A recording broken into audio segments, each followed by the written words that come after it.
এখন কিন্তু আমরা যাচ্ছি একেবারে সরাসরি লাইব্রেরিতে।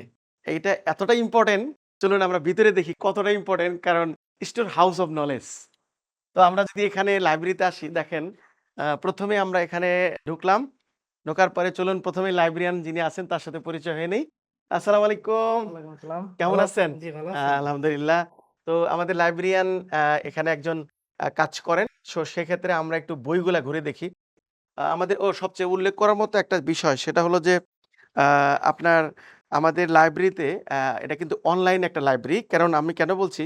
যে এখানে আপনি চাইলে এখানে বসেই স্টুডেন্টরা এখানে বসেই অনলাইনে বিভিন্ন আর্টিকেল যেমন হিনারি সহ বা অন্যান্য PubMed সবকিছুর সাইট কিন্তু তারা ইজিলি অ্যাক্সেস করতে পারবে। এটা কলেজ কর্তৃপক্ষের থেকেই আমরা এই জিনিসগুলো এরেঞ্জ করেছি।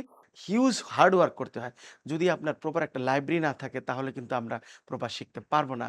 এজন্যে আমরা অগ্রণী কলেজ অফ ফিজিওথেরাপির পক্ষ থেকে যে পরিমাণ বই সংগ্রহ করেছি, সেই বইটা আমি মনে করি যথেষ্ট অ্যা একজন স্টুডেন্টের জন্য। তবে আরেকটা জিনিস জানা দরকার, যেহেতু আমি বলছি অনলাইন আ ডিজিটাল লাইব্রেরি, তার মানে আমরা অনলাইন থেকে হিউজ পরিমাণে আর্টিকেল, তারপরে disease condition, treatment procedure, update knowledge, international collaboration with the various organization and also international faculty member we have. So let's have a good time study in the library. I think স্টুডেন্টরা enrich করবে তাদের knowledge এই library থেকে।